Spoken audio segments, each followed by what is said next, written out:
सरकारी कर्मचारी हो, पेंशनर्स हो, उनके मन में अभी भी कई सवाल हैं। सवाल फिटमेंट फैक्टर को लेकर है, सवाल इस बात को लेकर कि अब 18 महीने आगे जस्टिस रंजना देसाई की कमेटी आखिर क्या-क्या करेगी। आज मंच पर इन्हीं का सवालों का जवाब देने के लिए हमारे साथ मौजूद हैं शिव गोपाल मिश्रा जी। शिव गोपाल जी, आपको बता दें, एआईआरएफ के जनरल सेक्रेटरी हैं, एनसीजेसीएम स्टाफ साइड के जनरल सेक्रेटरी हैं, यानी सरकार और सरकारी कर्मचारियों के बीच गेटवे का काम करते हैं, स्टेक होल्डर हैं इस पूरे प्रोसेस में। शिवगोपाल जी, बहुत बहुत स्वागत है मंच पर आपका। बहुत बहुत धन्यवाद। सबसे पहला सवाल मेरा यही रहेगा, कुछ अंदर की इंफॉर्मेशन हम जानने की कोशिश करेंगे, क्योंकि पहले भी आप मंच पर आए, आपने काफी जानकारी दी। सरकार से क्या बातचीत हुई नहीं हुई। अब कुछ महीनों बाद जब हम आपसे बात कर रहे हैं तो गठन हो चुका है पे कमीशन का और टीओआर जो है वो भी जारी कर दिए गए हैं। सरकार से अब कोई बात हुई है आपकी?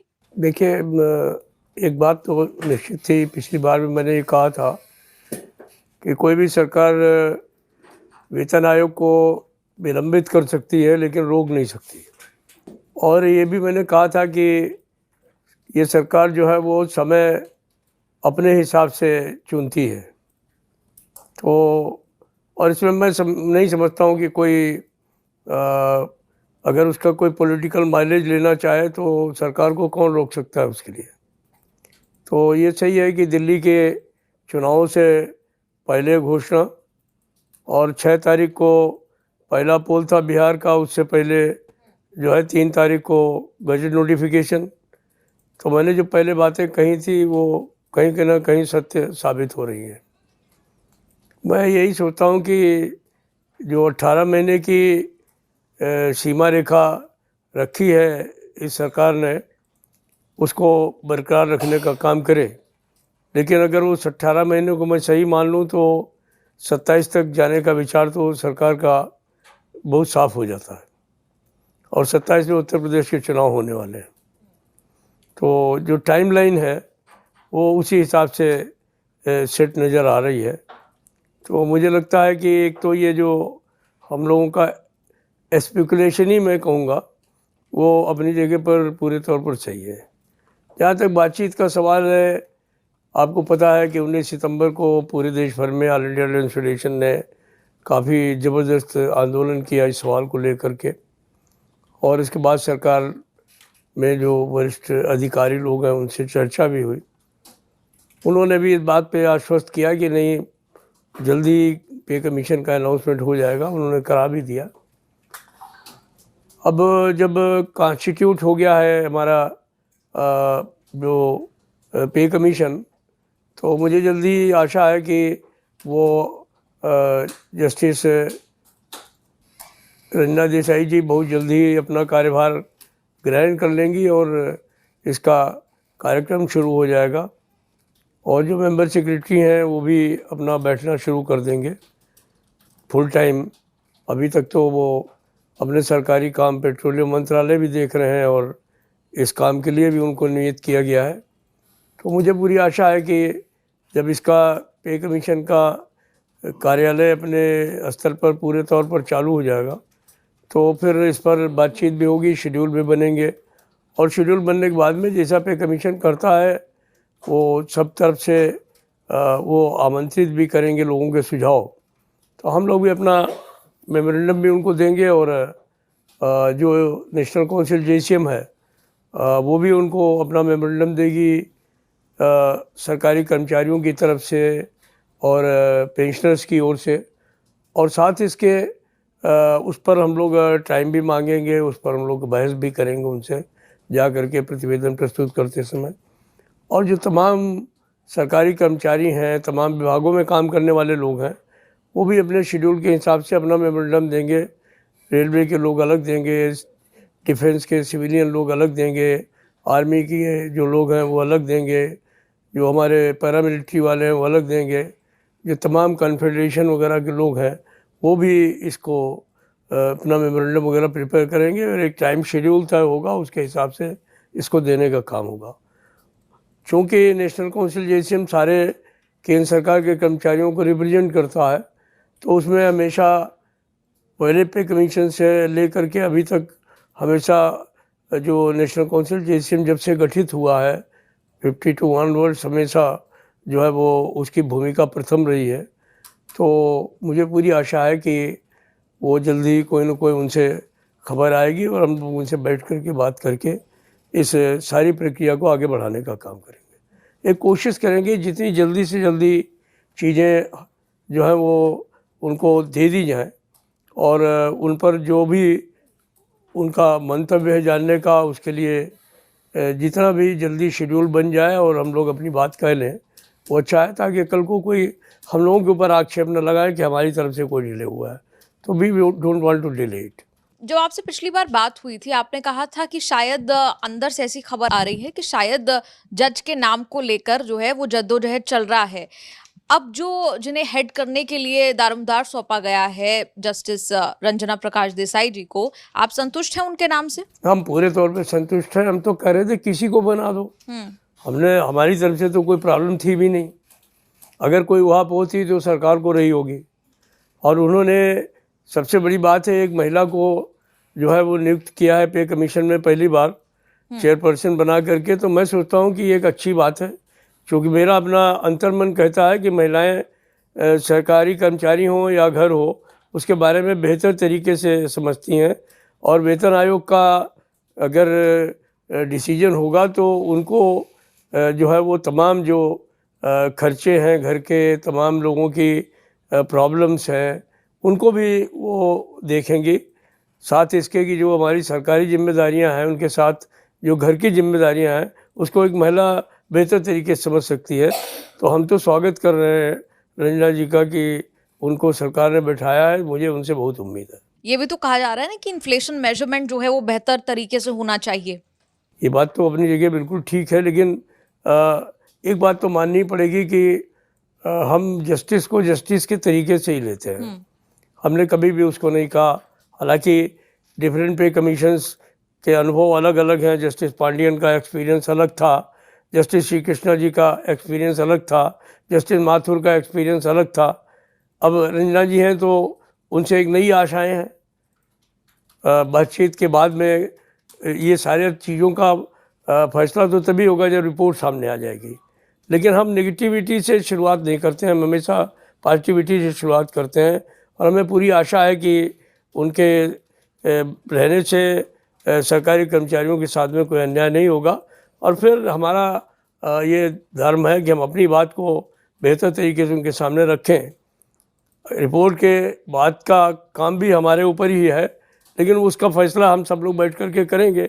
अगर कोई भी जो है वो रेट्रोग्रेड रिकमेंडेशंस आती हैं तो हम उसको सरकार के सामने रखने का काम करेंगे और उस पर अपनी प्रतिक्रिया उसी समय जाहिर करेंगे। अभी से कोई फ़ायदा नहीं है।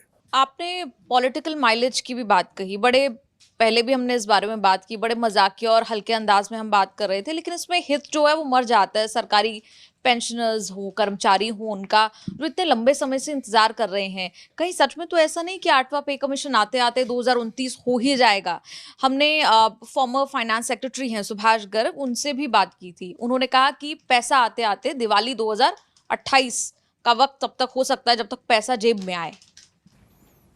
कब तक आएगा पैसा? देखिए, सुभाष जी तो खुद फाइनेंस सेक्रेटरी रहे जी। और सारी एंट्री केसेस को समझते हैं। उन्होंने ये भी कह दिया कि पे कमीशन बैठेगा ही नहीं। तो ये सब बातें ठीक नहीं हैं। स्पेकुलेशंस तो किए जा सकते हैं, लेकिन सरकार को कोई भी पॉलिटिकल माइलेज लेने से नहीं रोक सकता, वो चाहे हम हो कोई भी हो। और सरकार अगर इसके माध्यम से पॉलिटिकल माइलेज लेना चाहती है तो हम इसमें कोई बुराई भी नहीं मानते हैं। हमारी सिर्फ प्रॉब्लम यह है कि वो नॉन पॉलिटिकल है। वो ये है कि हमें समय से पे कमीशन मिलना चाहिए।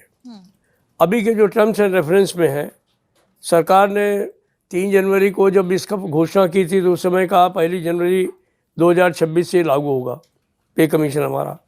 अभी जब ये कैबिनेट की मीटिंग हुई जिसमें कि घोषणा की गई जो है वो अक्टूबर में लास्ट जो है इनकी, जिसके अंदर पे कमीशन के कॉन्स्टिट्यूशन की घोषणा की गई, जो गजट नोटिफिकेशन 3 तारीख को आया। तो उसमें जो है वो उस समय उन्होंने कहा कि ये 1 जनवरी 2026 से लागू होगा।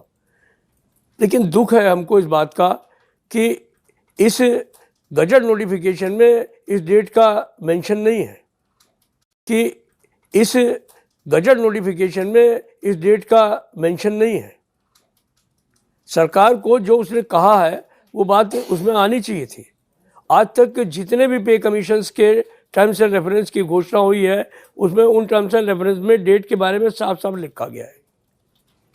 तो सरकार को ये जो कुछ चीज़ें सरकारी कर्मचारियों के दिमाग में आती हैं कि ये रेट्रोग्रेड है, सरकार इसमें कोई बदलाव कर सकती है, ये कर सकती है, तो सरकार को ये बात सोचनी चाहिए।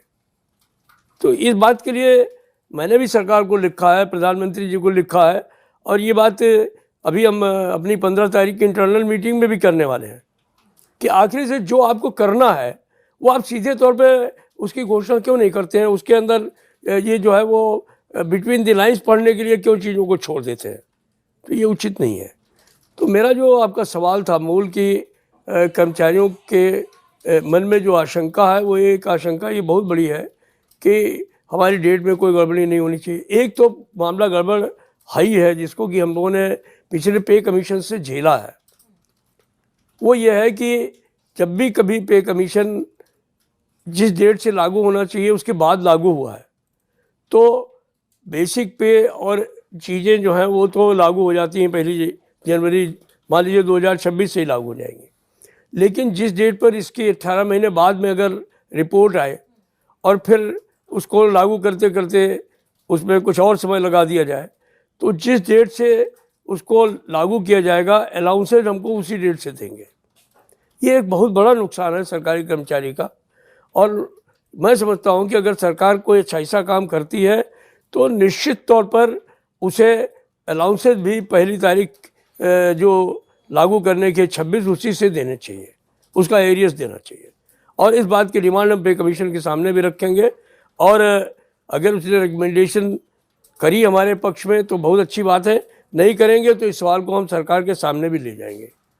और टर्म्स एंड रेफरेंस का जो मसला है उसको हमने एज ऑल इंडिया फेडरेशन के जनरल सेक्रेटरी की तरफ से तो उनको लिखा है, all India pensioners railway pensioners welfare federation की ओर से लिखा है, लेकिन हम उनको इस बारे में नेशनल काउंसिल जेसीएम की ओर से भी अपनी मीटिंग करने के बाद में लिखने वाले हैं कि आपके टर्म्स एंड रेफरेंसेस में ये प्रॉब्लम्स हैं जो सरकारी कर्मचारियों को लगता है कि ये उचित नहीं है, इनको क्लैरिफिकेशन करना चाहिए ताकि कर्मचारियों को जो उद्वेलित हैं, जो उनको दिमाग में मिसगिविंग्स हैं, या कहना चाहिए जो वो सोचते हैं कि ये अगर नहीं है तो इसका कहीं नुकसान ना हो, तो वो क्लैरिफाई हो जाए। नहीं, लेकिन आपको लगता है इसका नुकसान होगा कि सरकार ने एक लूपहोल छोड़ दिया है, तारीख जो है वो मेंशन नहीं की अपनी गजट नोटिफिकेशन में, नुकसान हो सकता है क्या उसका? बहुत ज़्यादा मुझे लगता नहीं है ऐसा, चूँकि ये बात सही है कि ये जो टर्म्स एंड रेफरेंस हैं बड़े ब्रीफ हैं। आप कोई भी पुराने टर्म्स एंड रेफरेंस उठा करके देखिए तो आपको लगेगा कि ऐसा नहीं है, लेकिन ये टर्म्स एंड रेफरेंस काफ़ी ब्रीफ है। ख़ास तौर पर पेंशनर्स के मामले में जो है वो लोगों के अंदर बड़ा वो है, इन्होंने लिख दिया कि unfunded non contributory pension scheme. What does it mean? आप सीधे तौर पर लिखते कि जो पुरानी पेंशन स्कीम में आने वाले लोग हैं उनके लिए उनकी पेंशन पर विचार किया जाएगा और उनके जो भावी पेंशन का स्वरूप होगा उसको उसके साथ में तय करने का काम करेंगे। ये लिखने का क्या ज़रूरत है कि हम इसके फाइनेंशियल्स को जो है वो करेंगे? अरे आप जब पे कमीशन देने जा रहे हैं तो क्या किसी की तनख्वाह कम करने के लिए करेंगे या पेंशन कम करने के लिए करेंगे? उनमें तो फाइनेंस तो इन्वॉल्व हो गई, तो ये अगर नहीं करेंगे तो उससे फ़ायदा क्या है, नुकसान क्या है? ये फैसला जो है वो सरकार को कर्मचारियों के दिमाग को ध्यान में रख कर के करना चाहिए, और वो इन्होंने नहीं किया है तो वो बिल्कुल गलत बात है। मैं समझता हूँ कि उसको निश्चित तौर पर जो है वो क्यूआर में क्लैरिफाई करना चाहिए था। लेकिन इस सब का क्या मतलब माने, डीए अलाउंसेस पर खतरा है क्या? देखिए, अलाउंसेस पे खतरा तो नहीं है, लेकिन अलाउंसेस पे खतरा इसलिए हो जाता है कि जब इसको लागू करते हैं पे कमीशन को, तो एक तो यह है पे कमीशन के लागू करने की तिथि मान लीजिए 1 जनवरी 2026 से हो भी गई, अभी इन्होंने क्लैरिफाई नहीं किया है इस गजट नोटिफिकेशन में, बट आई एम श्योर कि जिस समय पे कमीशन की चेयरपर्सन बैठेंगी या हम लोगों ने जो सरकार को लिखा है उस आधार पर कोई ना कोई इस तरीके की बात पे कमीशन को कम्युनिकेट हो जाएगी कि इस पे कमीशन को 1 जनवरी 2026 से ही लागू होना है। चूँकि ये बात दोनों कैबिनेट मीटिंग्स जो हुई हैं जनवरी 2025 की और अक्टूबर 2025 की, दोनों में कैबिनेट मीटिंग के रिकॉर्ड में है कि इसको 1 जनवरी 2026 से लागू किया जाएगा। तो हमें इसके बारे में कोई डाउट नहीं है कि 1 जनवरी 2026 से लागू नहीं होगा, बट इसको गजट नोटिफिकेशन में नहीं लाना ये एक जो है वो लोगों के दिमाग में संदेह पैदा करता है। तो संदेह की स्थिति क्यों रहे? जो आपको करना है वो पक्का खेल फरक्काबाजी सीधे कहिए ना कि भाई ये है, हम इस तारीख से इसको लागू करेंगे। और जहाँ तक अलाउंसेस के मामले हैं उस पर खतरा यूँ नज़र आता है कि आज तक जितने भी पे कमीशन आए हैं जब वो उस डेट से लागू नहीं हुए हैं तो जो अलाउंसेस हैं वो जिस डेट से पे कमीशन की रिपोर्ट आई है, लागू करने के आदेश इशू हैं, उसी डेट से देने का काम करते हैं, उसका एरियर नहीं दिया है। तो इसलिए ये निश्चित तौर पर अलाउंसेस के ऊपर खतरा है कि हो सकता है कि 1.5-2 साल का जो अलाउंसेस हैं उनका एरियर हमको ना मिले, तो उसकी भी पेशबंदी हम लोग कर लेना चाहते हैं। हम बात कर रहे थे कि पैसा जेब में कब आएगा। सुभाष गर्ग साहब ने कहा कि उनके आकलन के हिसाब से जिस तरीके से लटकाया गया है और जो टाइमलाइन के बारे में आपने भी जिक्र किया, 2028 की दिवाली में हो सकता है कि पैसा जेब में आ जाए। आपके मुताबिक क्या आकलन है? अगर जो हम लोग मजाहिया तौर पे भले कहते हों, लेकिन सरकार अगर अपने हिसाब से इसको करती है तो हो सकता है कि लोकसभा के चुनाव से कुछ पहले आवे। अच्छा, आप और डिले बता रहे हैं? अब अगर वो आकलन है तो, लेकिन हम तो पूरी कोशिश करेंगे कि भाई पे कमीशन 18 महीने के लिए उन्होंने बैठाया है, हम तो चेयरपर्सन से पे कमीशन की रिक्वेस्ट करेंगे कि ये इतना ज़्यादा टाइम लगाने की क्या ज़रूरत है, आप साल भर के अंदर इसको वाइंड अप करिए, रिपोर्ट दे दीजिए सरकार को और फिर सरकार को कहिए कि इसको लागू करें। और फिर वो लागू करने के बाद नहीं करेंगे तो सरकार से हम ही लोग फिर कोशिश करेंगे कि इस रिपोर्ट को जल्दी जल्दी लागू किया जाए। भाई देखिए, जिस तारीख से पे कमीशन लागू होना है 1 जनवरी 2026 से, तो वो और उसका एरियर तो उनको पहले ही देना पड़ेगा। रह गया सवाल एरियर्स का, उस पर बैठ करके फैसला कर सकते हैं स्टाफ साइड के साथ में। स्टाफ साइड की एक मीटिंग भी है, बैठक भी है, इंटरनल बैठक है आपकी 15 नवंबर को। क्या होने वाला है उस बैठक में, क्या मंथन होने वाला है? यही मंथन होने वाला है, चूँकि लोग बहुत परेशान हैं इन टर्म्स एंड रेफरेंस को ले करके। और चूँकि पहले के जो पे कमीशंस रहे हैं उनके टर्म्स एंड रेफरेंस में और इनके टर्म्स एंड रेफरेंस में मूल भावना तो वही है कि जो पहले से रही है, लेकिन इन्होंने जो इसकी अंग्रेजी पब्लिश की है अपने या हिंदी पब्लिश की है अपने गजट नोटिफिकेशन में, उसको लेकर के लोगों के मन में बहुत जो है वो अलग अलग तरीके के विचार हैं। तो उन पर हम लोग बैठ करके एक बात करेंगे कि भाई ये चीज़ें जो हैं वो किस तरीके से इसको किया जा सकता है। और जो पत्र हम लोगों ने लिखे हैं सरकार को और प्रधानमंत्री जी को, वित्त मंत्री जी को, उन पर भी सामने बैठ करके चर्चा करेंगे कि इस पर हम लोगों का क्या लाइन ऑफ एक्शन होना चाहिए। चूँकि मूल भावना जो है वो टर्म्स एंड रेफरेंस के साथ ही शुरू होती है।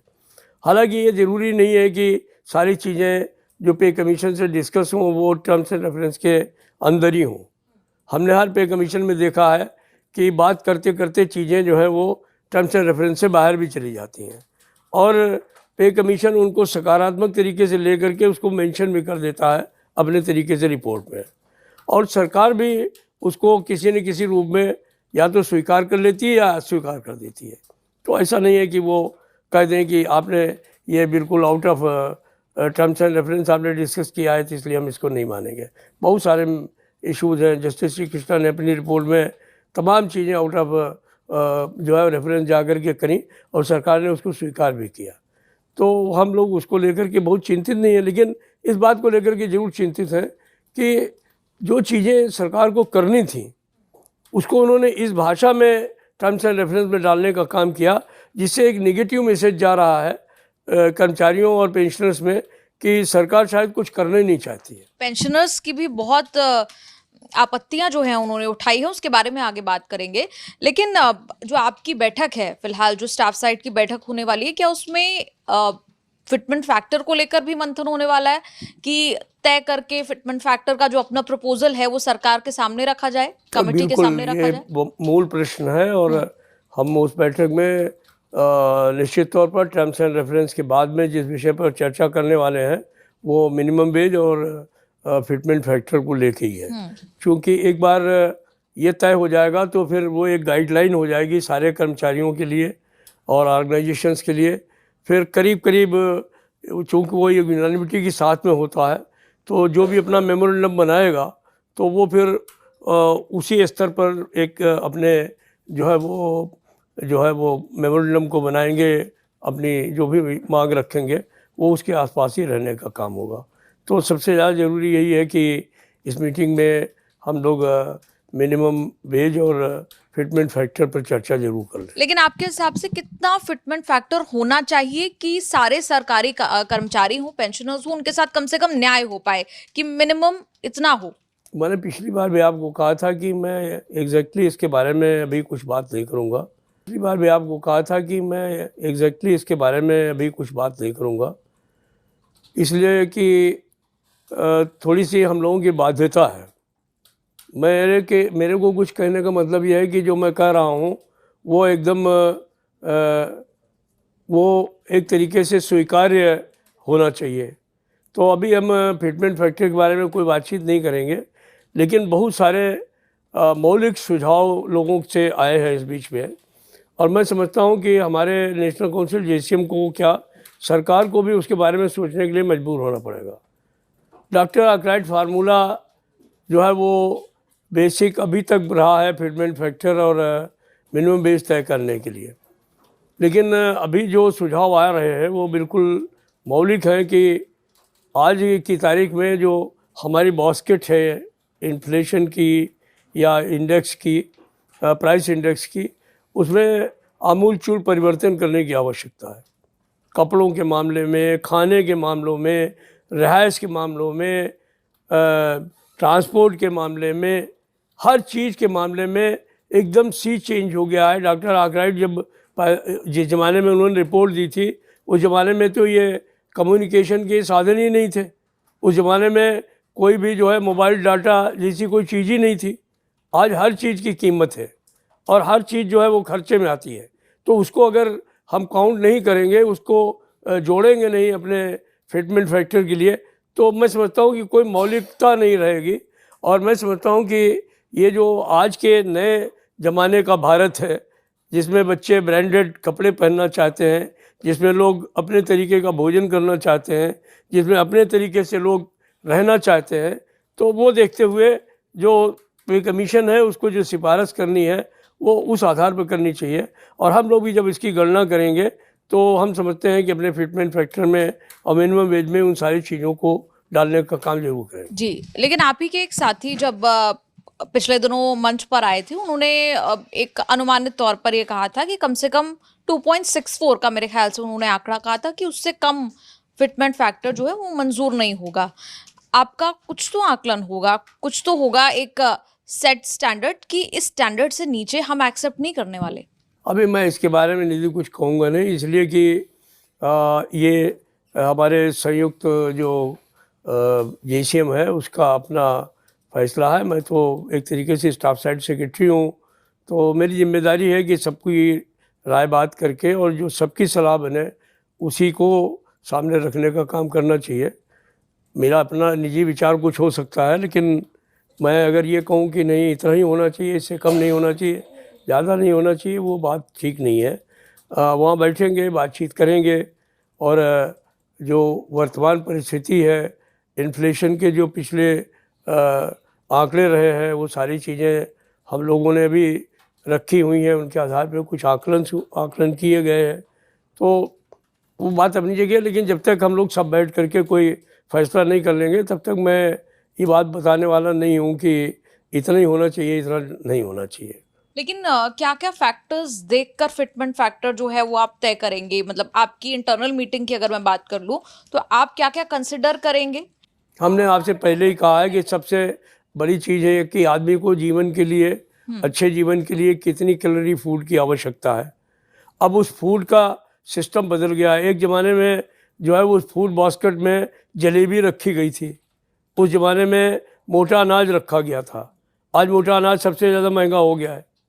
एक ज़माने में हम लोग जब इस पर बहस करते थे तो गेहूँ सबसे महंगा था। आज गेहूँ सस्ता हो गया है और चना और बाजरा और मिलेट्स जो है वो महंगा हो गया है। तो फूड जो है वो सबसे बड़ी आवश्यकता होगी। फिर उसके बाद में एकोमोडेशन। आज के ज़माने में, पहले ज़माने में जो कमरे हैं किराए पे अगर लेने जाते थे तो बहुत सस्ते मिल जाते थे। आज ये सुविधा नहीं है। हर आदमी जो है वो उसने फ्लैट्स बना लिए हैं, अपने तरीके से रहने की सुविधाएं कर ली हैं। हर आदमी अच्छा जीवन रहना चाहता है, तो उसके लिए जो रिहाइश का मामला है वो बहुत ही उस पर रहेगा। फिर मेडिकल की सुविधाएं हैं कि आज के ज़माने में पहले तो जो है वो कार्मेटिव मिक्सचर और एक कोई कुनैन की गोली दे करके काम चल जाता था। आज के ज़माने में आप किसी डॉक्टर के पास जाइए, सबसे पहले वो 8 टेस्ट लिख देता है कि जाइए टेस्ट करा करके आइए, तब मैं आपकी दवा दूंगा। तो जो मेडिकल की जो सिस्टम चेंज हुए हैं, तो उसमें कर्मचारियों के ऊपर कितना भार पड़ रहा है, उस पर हमको क्या सुविधाएं मिलनी चाहिए, और अगर हम उसको करते हैं वो हमारे लिए बहुत ज़रूरी होगा। फिर कपड़ा पहनना है। आज के ज़माने में वो ज़माना गया जब हमारा ज़माना था कि हमारे लोग जो है वो एक बैलगाड़ी के अंदर सबको, बच्चों को सबको भर लेते थे और पूरा थान का थान कपड़ा ले आते थे और सबके लिए सिलवा देते थे। उसी का कमीज, उसी का पैजामा, और सब बैंड बाजा बन करके चले जाते थे। आज के ज़माने में किसी बच्चे को गैर ब्रांडेड कपड़ा पहना करके दिखाइए। शू जो है वो उस ज़माने में एक ही उसका हो जाता था। आज के ज़माने में हर आदमी अपना ब्रांडेड शू पहनना चाहता, अपने तरीके की बात करता। तो ये जो बदलाव है, और फिर सबसे बड़ी बात ये है कि मोबाइल है, उसका डाटा है, वो कहीं पे उसमें आता ही नहीं है। सबसे ज़्यादा मोबाइल के बिना जीवन ही नहीं है, तो वो जीबी डाटा का खर्चा कौन देगा? तो ये सारी ऐसी चीज़ें हैं कि उनको अब हम लोग एक नए सिरे से सोच के साथ में उनसे डिमांड करने जा रहे हैं कि आप प्राइस इंडेक्स निर्धारण के लिए आप जो है वो एक अलग बास्केट बनाइए जो वर्तमान जीवन के साथ में जुड़ी हुई हो, और उसके आधार पर पे कमीशन जो है फैसला करें। क्योंकि आप बड़ी जिम्मेदारी से बात कर रहे थे, फिटमेंट फैक्टर के आंकड़े को लेकर आप नंबर नहीं देना चाह रहे क्योंकि आप एक पद पर हैं और जिम्मेदारी के साथ बात करना चाहते हैं। लेकिन फिर आपका उन अनुमानों पर या फिर उस तरह की स्पेकुलेशन पर क्या कहना है जो फिटमेंट फैक्टर का आकलन 3.86 हो या उससे भी आगे का आकलन हो, वैसे आकलन जो लगाए जा रहे हैं? यही प्रॉब्लम है निधि। तुमने जो मैं कहना चाहता था वो तुमने कह दिया। आज अगर हम नहीं बता पा रहे हैं कि ये 2.6 होना चाहिए या 3.86 होना चाहिए, उसकी सिर्फ वजह यही है कि जब तक हम लोग ये नतीजे पे नहीं आ जाते हैं कि हमारी बास्केट क्या होगी और हम सरकार को कैसे मना पाएंगे, क्योंकि सरकार के पास तो जो है वो चीज़ों के लिए अलग अलग साधन हैं। हमारे पास भी लिमिटेड साधन है, हम सरकारी साधनों पर ही काम करते हैं। पिछली बार जो है वो पे कमीशन में 1 हफ्ते तक इसी बात पे जो है डेडलॉक रहा हम लोगों का कि हम लोग कह रहे थे कि आप शिमला इंडेक्स के बजाय आप जो है वो जो आपने एग्रीकल्चर मिनिस्ट्री का इंडेक्स है आपका, आप उसको लीजिए, क्योंकि शिमला इंडेक्स में और एग्रीकल्चर मिनिस्ट्री के इंडेक्स में बहुत फ़र्क था। तो हम लोग कह रहे थे कि ये भी आपका सरकारी इंडेक्स है, अब इसको क्यों नहीं लेते हैं, तो नहीं लिया उन्होंने। तो अभी ये सारी चीज़ें जब तक हम लोग आपस में बैठ करके तय नहीं कर लेंगे, तब तक हम लोग इसके बारे में कुछ फैसला नहीं कर पाएंगे कि हमारा फिटमेंट फैक्टर कितना होना चाहिए। बट यू रेस्ट एश्योर्ड कि जैसे ही ये चीज़ें फाइनल होती हैं तो we will be back to you. अच्छा, कुछ लोगों के भी मन में जो सवाल है वो भी मैं आपसे पूछ लेती हूँ। महंगाई भत्ते का क्या होगा? क्या ये 60% से आगे बढ़ेगा या शून्य पर आ जाएगा? निश्चित तौर पर शून्य पे आ जाएगा, चूँकि जब जो आज की तारीख में महंगाई भत्ता है वो पे कमीशन के जब नए बेसिक पे बनेंगे तो that will be part of basic पे, वो बेसिक पे का पार्ट हो जाएगा। और निश्चित तौर पर जब पे कमीशन लागू होगा तो वो शून्य से ही लागू होने का काम होगा। अच्छा, एक सवाल ये भी है, क्या हाउस रेंट अलाउंस और ट्रैवल अलाउंस के नियमों में भी बदलाव आएंगे? आ सकता है, बिल्कुल आ सकता है, एकदम आ सकता है। अच्छा, एक कमेंट ये भी आया कि 8 पे कमीशन की गजेट नोटिफिकेशन में फिस्कल प्रूडेंस जैसे शब्दों का इस्तेमाल होना, शामिल होना केंद्रीय कर्मचारियों के लिए अच्छा संकेत नहीं है। जो आप लगातार कह रहे थे कि ऐसी भाषा में बताया गया है कि नेगेटिव कॉनोटेशन जो है, नेगेटिव मैसेज जो है वो बाहर जा रहा है। ये बात बिल्कुल सही है। देखिए, 7वें वेतन आयोग में जब इस बात को कहा गया था तो एक बड़े सुसंस्कृत तरीके से कहा गया था। उसमें ये कहा गया था कि हम क्वालिटी ऑफ सर्विसेज इम्प्रूव करने के लिए, टैलेंट को आकर्षित करने के लिए, स्टेक होल्डर्स की भी बात कही गई थी उसमें। तो एक ऐसी भाषा का इस्तेमाल किया गया था जो चुभने वाली नहीं थी। अब की इस पे कमीशन ने जो टर्म्स एंड रेफरेंस में भाषा का प्रयोग किया है वो हम लोगों को बहुत हर्ट करने वाली है। और मैं इस भाषा का जो टर्म्स एंड रेफरेंस में लिया गया है उसका स्वागत नहीं करता हूँ। मैं समझता हूँ कि मैंने लिखा भी है कि इस भाषा में परिवर्तन होना चाहिए। मैं ये तो जानता हूँ कि कोई भी सरकार जो है सरकारी खजाने को सरकारी कर्मचारियों पे थोड़ी लुटा देगी। वो फिस्कल प्रूडेंस देखने वाली है। हम अपने घर का बजट चलाते हैं तो हम वहाँ भी फिस्कल प्रूडेंस देखते हैं। मुझे ये सब बातें पता है, बट इसका कोई तरीका नहीं है कि आप जो है वो फिस्कल प्रूडेंस का नाम लेकर के, क्या मतलब है, सरकारी कर्मचारी को आप फ्री में काम कराएंगे? ये होने वाला नहीं है। पे कमीशन आप बैठाल रहे हैं तो सरकारी कर्मचारी को कुछ न कुछ देने के लिए कर रहे हैं। नहीं, उन्होंने आगे यही कहा, सरकार आर्थिक स्थिति और वित्तीय संयम का हवाला देकर बड़ी सैलरी हाइक से बचना चाहती है। फ्रीबीज पर तो खुलकर खर्च, लेकिन कर्मचारियों की मेहनत पर कंजूसी। कंजूस है क्या सरकार, आपको लगता है इस मामले में? भाई देखिए, जो टर्म्स एंड रेफरेंस है उनके हिसाब से तो जो निकल करके आता है वो यही है कि सरकार कंजूस हो या ना हो, लेकिन भाषा में कंजूस जरूर है। भाषा में उनकी कंजूसी जरूर है। सर, ये 2 दिन से बड़ी खबर चल रही है टीओआर को लेकर ही कि कुछ फेडरेशन ने सरकार से और फाइनेंस मिनिस्टर से शिकायत की है कि जो 69 लाख पेंशनर्स हैं उनकी पेंशन को 8th पे कमीशन कंसीडर नहीं करने जा रहा है और सिर्फ सर्विंग एम्प्लॉयज़ के लिए पे कमीशन बना है। इसमें कोई सच्चाई है? आप कुछ क्लैरिफिकेशन दे इसमें पाएं? तो कोई सच्चाई नहीं है, लेकिन सरकार ने जिस भाषा का इस्तेमाल किया है पैरा 5 सेक्शन 3 में, उससे जो उन्होंने ये बात कही कि non contributory and unfunded pension के बारे में, और फिर उसको क्लैरिफाई नहीं किया।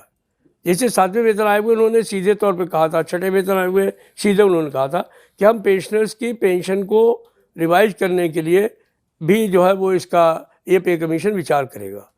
उन्होंने वो लिखने के बजाय उन्होंने ये लिख दिया, और ये लिख दिया कि उसमें फाइनेंसेस क्या लगेंगे उस पर हम विचार करेगा ये पे commission.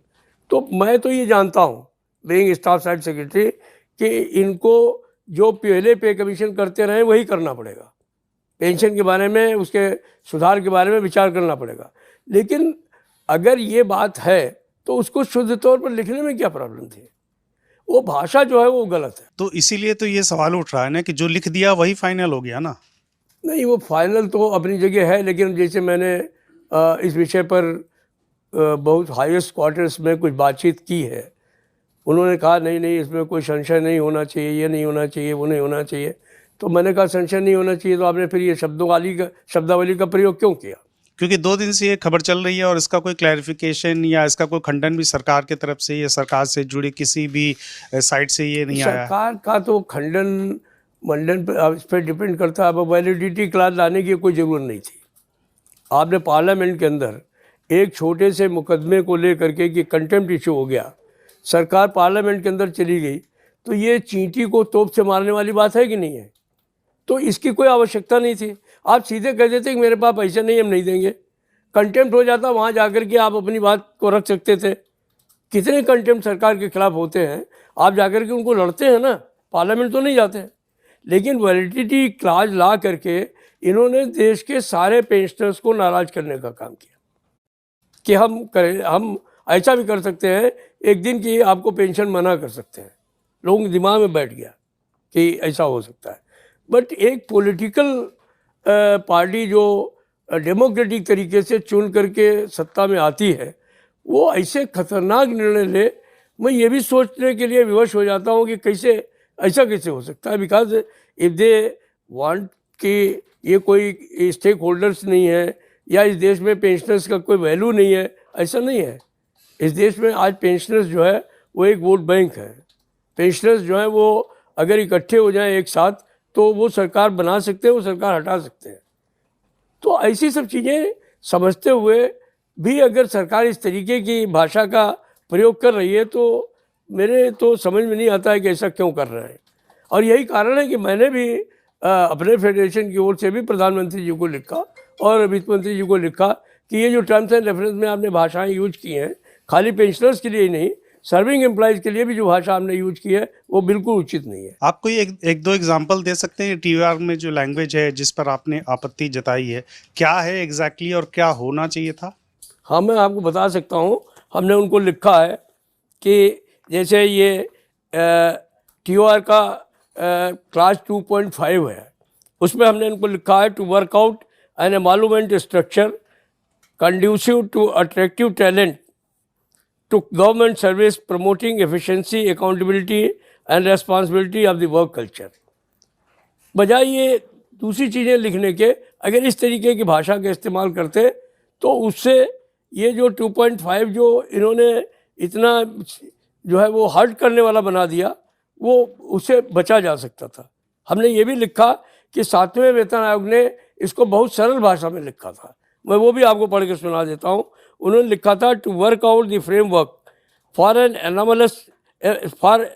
एमॉल्यूमेंट्स structure linked with the need to attract the most suitable talent to government service, promote efficiency, accountability and responsibility in the work culture and foster excellence in public governance with due regard to expectation of stakeholders। अब आप देखिए ये कितना प्यार से उसी भाषा को लिख दिया गया है, लेकिन ये हर्ट करने वाली नहीं है। ये कैसे हर्ट करेगा? ये हर्ट नहीं करती है जो 7वें वेतन आयोग में थी, लेकिन जो भाषा इन्होंने 2.5 में इस्तेमाल की है वो इतनी हर्टिंग है कि जिसकी आप मतलब कोई कल्पना नहीं करता है। मैं वो भी आपको अभी बता देता हूँ कि इन्होंने 2.5 में आपको क्या कहा है। इसमें इन्होंने लिखा है the economic conditions in the country and need for the fiscal prudence. इन्होंने लिखा है the need to ensure that the adequate resources are available for developmental expenditure and welfare measures. भाई ये एक बात बताइए, ये कौन इनको रोकता है इन सब चीज़ों के? पर ये लाइन तो शायद मतलब जस्टिस रंजना प्रकाश और उनकी टीम के लिए होगा ना कि बहुत ज़्यादा इमोशनल होकर बहुत जोश में आकर ऐसी सिफारिश मत कर दीजिएगा कि खजाना खाली हो जाए सरकार का। वो उनके लिए तो हाई है, लेकिन ये जो हम लोग मेमोरेंडम देने जाते हैं हमारे लिए भी गाइडलाइन होती है। ये खाली लक्ष्मण रेखा जो है वो उस टीम के लिए ही नहीं है, हमारी टीम के लिए भी होती है। हम लोग भी कोशिश करते हैं कि अगर टीओआर कहीं पर है तो हम उस टीओआर के अंदर रहते हुए ही अपनी बातों को कह दें। तो ये थोड़ा सा प्रॉब्लमेटिक होता है। हालांकि हम लोग उस लक्ष्मण रेखा को कहीं ना कहीं से कोई रास्ता निकाल करके और अपने तरीके से प्रेजेंटेशन बना ही लेते हैं, बट ये भाषा ठीक नहीं है। अब आपने इसमें लिख दिया the unfunded cost of non contributory pension scheme. What does it mean? आप सीधे आप इसको लिख सकते थे जो पहले वाले पे कमीशन ने लिखा कि भाई ये पेंशनर्स के लिए ये लिखना चाहिए। हमने अभी इनको लिख करके भेजा है कि ये पिछले 7 CPC में ये था to determine the principles which should govern the structure of pension and other retirement benefits including revision of pension in case of employees who have retired prior to the date of effect of these recommendations. बहुत सीधी बात थी। तो ये जो चीज़ें हैं वो काफ़ी लोगों को प्रॉब्लम क्रिएट कर रही हैं। हम लोगों ने इसमें तमाम चीज़ों को कहा है कि ये सब अनफंडेड कॉन्ट्रीब्यूटरी पेंशन स्कीम, इस तरीके के नाम लिखना ये सब उचित नहीं है। हमने इनको ये भी कहा कि आपको डेट मेंशन करनी चाहिए थी। 4th पे कमीशन का जो टीओआर है उसमें लिखा है कि 1/1/1986 से लागू होगा। 5th CPC ने कहा 1/1/1996 से लागू होगा। 6th CPC के टीओआर ने कहा कि 1/1/2006 से लागू होगा। 7th CPC के टीओआर ने कहा कि 1/1/2016 से लागू होगा। आप लोगों को लिखने में क्या प्रॉब्लम थी कि 8th CPC जो है वो 1/1/2026 से लागू होगा? Why they have left it. तो कहीं ये मंशा लग रही है कि ये मामला मतलब आगे खींचते खींचते 2029 तक चला जाएगा? मतलब ये संभव है कि 2027 में यूपी मंशा चुनाव से कुछ पहले भी तक हो, रिपोर्ट आ जाए, मंशा लेकिन कुछ भी हो, लेकिन सवाल इस बात का है कि मंशा को स्पष्ट तौर पर जाहिर करना चाहिए। सरकार को ये पता है कि सरकार के चाहे जितनी बलिष्ठ हो, लेकिन सरकारी कर्मचारी के साथ में अगर वो ये 29 से लागू कर दे तो मैं निश्चित तौर पे आपको कहता हूँ ये सरकार नहीं चला पाएंगे। मैं बहुत जिम्मेदारी के साथ कहता हूँ कि अगर 1 जनवरी 2026 से पे कमीशन लागू नहीं होगा तो सरकार नहीं चलेगी। हम पूरे तौर पे आंदोलन में जाएंगे, गाड़ियां खड़ी होंगी, देश बंद होगा, सरकार को बता देंगे कि सरकारी कर्मचारी होता क्या है। लेकिन ये स्थिति तो 2027 से पहले तो आप भी नहीं कर पाएंगे, क्योंकि 18 महीने का तो जो टाइम है वो कमीशन को दे दिया जा चुका है, तो 18 महीने तक तो कोई आपको फर्क नहीं पड़ता है। ये सब चीज़ें बहुत समय बहुत जल्दी से निकलता है, लेकिन हमारे अधिकारों पर हमला अगर सरकार करेगी तो हम लोग खामोशी से बैठने वाले लोग नहीं हैं। ये बात हम लोग साफ जानते हैं। तो सरकार में भी लोग समझदार हैं, खासतौर पर प्रधानमंत्री जी तो इन चीज़ों को समझते ही हैं। अगर वो पेंशन पे इतना बड़ा फैसला बुला करके कर सकते हैं तो उनको सरकारी कर्मचारियों का उपयोग समझ में आना चाहिए। और फिर राजनीतिक उपयोग जिस तरीके से हो रहा है वो तो वो और उनकी जो टीम है उन्हीं की सोच है कि दिल्ली चुनाव से पहले घोषणा, बिहार के चुनाव से पहले गजल नोटिफिकेशन, अभी यूपी चुनाव से पहले रिपोर्ट। अब इसके आगे मैं नहीं कहूँगा। सर आप अभी जब निधि से आपकी बातचीत हुई थी तो आपने ये समझाया कि कैसे हम सब की लाइफ जो है वो ब्रांडेड कपड़ों, जूतों और मोबाइल फ़ोन से बदल गई है। जब 7वां वेतन आयोग आया था उस समय ये कंसिडरेशन किया गया कि 7,000 की बेसिक सैलरी बहुत कम है तो उसको 18 किया जाना चाहिए। आपने फिटमेंट फैक्टर का कोई नंबर देने से आप बच रहे हैं, लेकिन ये तो बता ही सकते हैं ना कि आपके हिसाब से जो कंज्यूमर प्राइस इंडेक्स है, देश में जो महंगाई की स्थिति है, उस सब को देखते हुए minimum salary government of India employees की कितनी होनी चाहिए? कोई रिप्रेजेंटेशन आपकी तरफ से या कोई आपका असेसमेंट जो शायद वायबल और प्रैक्टिकल भी हो? प्रॉब्लम क्या है कि ये ऐसा विषय है जिस पर हमारे अपने लोगों के बीच में अभी तक कोई मतैक्यता नहीं हो पाई है। और हमारे अपने विचार, हमारे साथियों के विचारों में कुछ अभी अंतर है। और चूँकि ये मसला ऐसा है जिसको कि हम लोग बिल्कुल साइंटिफिकली प्रिपेयर करके सरकार के सामने ले जाते हैं, तो उनके भी अपने तर्क हैं। जो लोग अपने तरीके से सोच रहे हैं कि नहीं हम इतना डिमांड कर देंगे तो सरकार देगी नहीं और ये बाद में कल को हम लोगों के गले में फांसी का फंदा बनेगा। तो अभी हम लोग इस पर थोड़ा खामोशी ही रखे हुए हैं और बहुत दिन नहीं रख पाएंगे, चूँकि अब हमको इसका मेमोरेंडम बनाना है। तो हमें सारे देश भर से लोग पूछ रहे हैं, तो इसको हम लोग एक आध हफ्ते के अंदर फाइनल कर लेंगे।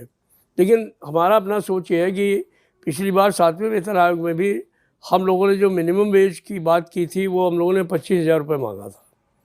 बाद में एक बहस होने के बाद में हम लोग 22,000 पे आ गए थे। पे कमीशन जो है वो 20,000 पे आ गया था। उन्होंने कहा था कि हम 20,000 दे देंगे। हम लोगों ने भी हालांकि ये नहीं कहा कि हम 22,000 से नीचे जाना चाहते हैं, लेकिन अंदर की बात आपको बता रहा हूँ कि हमारे लोग इस बात से संतुष्ट हो गए थे, चलो 20,000 मिल जाएगा ठीक है। लेकिन 20,000 तय करके भी जो है वो जस्टिस अशोक माथुर ने उसको जो है वो घटतौली कर दी और उसको 18,000 पे ले गए।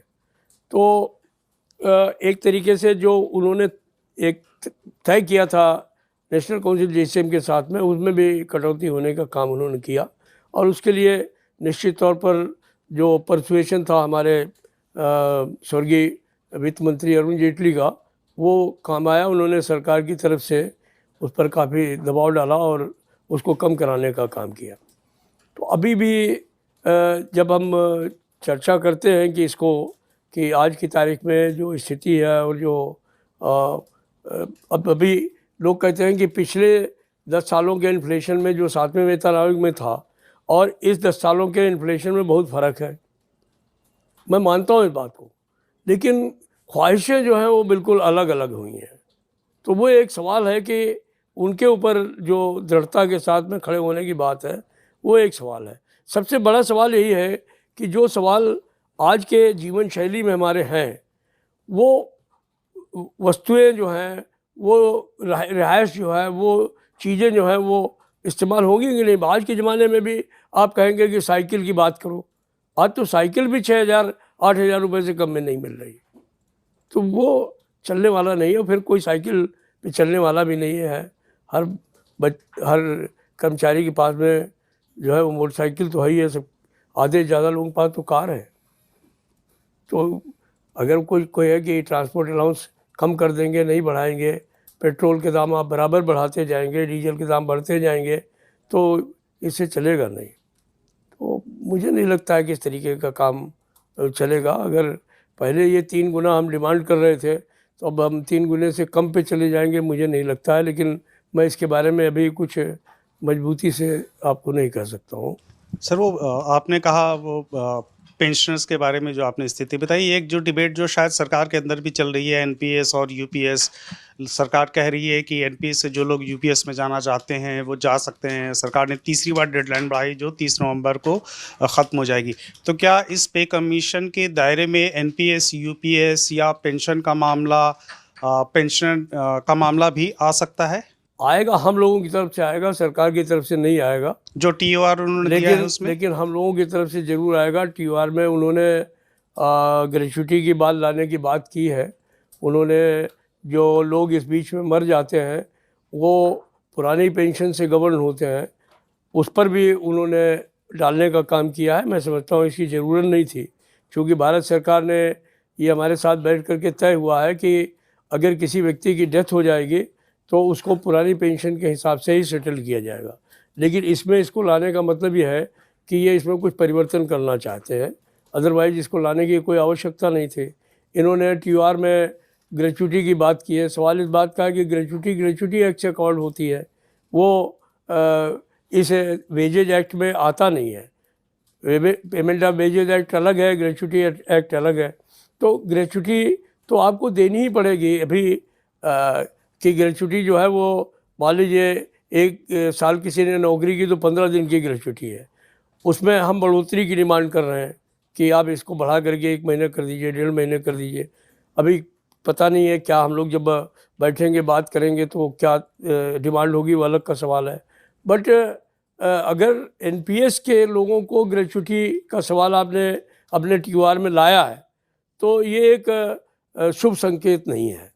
ये भी एक गलत संकेत जा रहा है कि आप कहीं ना कहीं पर उसको करना चाहते हैं। एक बार उन्होंने कोशिश की भी थी कि एनपीएस के लोगों को ग्रेच्युटी ना दी जाए, लेकिन चूंकि वो पुरानी सरकार के समय में, मनमोहन जी की सरकार के समय में हम लोगों ने फैसला करा लिया था कि नहीं, ग्रेच्युटी चूँकि ग्रेच्युटी एक्ट के अंतर्गत आती है, इसलिए वो चाहे एनपीएस में हो चाहे ओपीएस में हो, उसको ग्रेच्युटी आपको देनी ही पड़ेगी।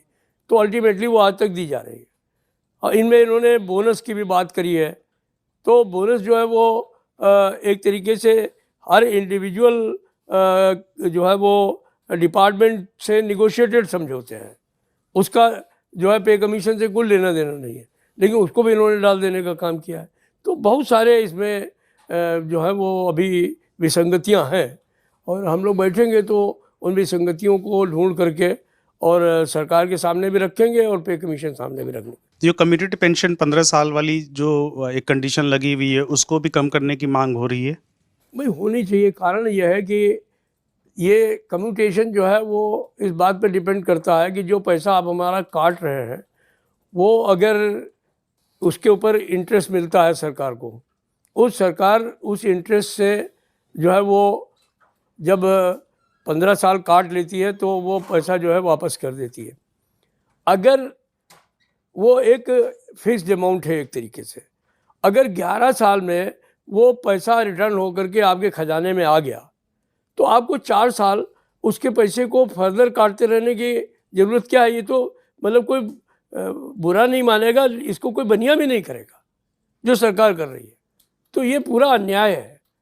11 साल की हमारी डिमांड है कि 11 साल में ये कम्यूटेशन का पैसा वापस जाना चाहिए।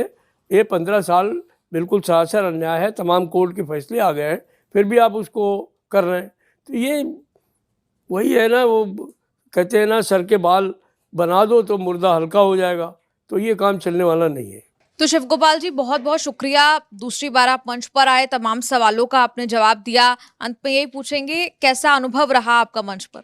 बहुत अच्छा रहा। और पिछली बार भी जब मैं आया था तो मुझे तब भी ऐसा उम्मीद नहीं थी, लेकिन बाद में जो रिएक्शंस आए, लोगों ने उस पर अपनी प्रतिक्रियाएं दी और उससे हमको भी काफ़ी लाभ हुआ। ये सिर्फ मंच को ही इसका फ़ायदा नहीं मिलता है, इससे तमाम व्यूवर्स को फ़ायदा मिलता है और इन बैक जो फीडबैक आता है उससे हमको भी बहुत फ़ायदा मिलता है। क्योंकि हमारी सोच सिर्फ ये है कि हम पॉलिटिकल तौर पर इन सब चीज़ों को नहीं लेते हैं, हम सरकारी कर्मचारियों के नुमाइंदे हैं।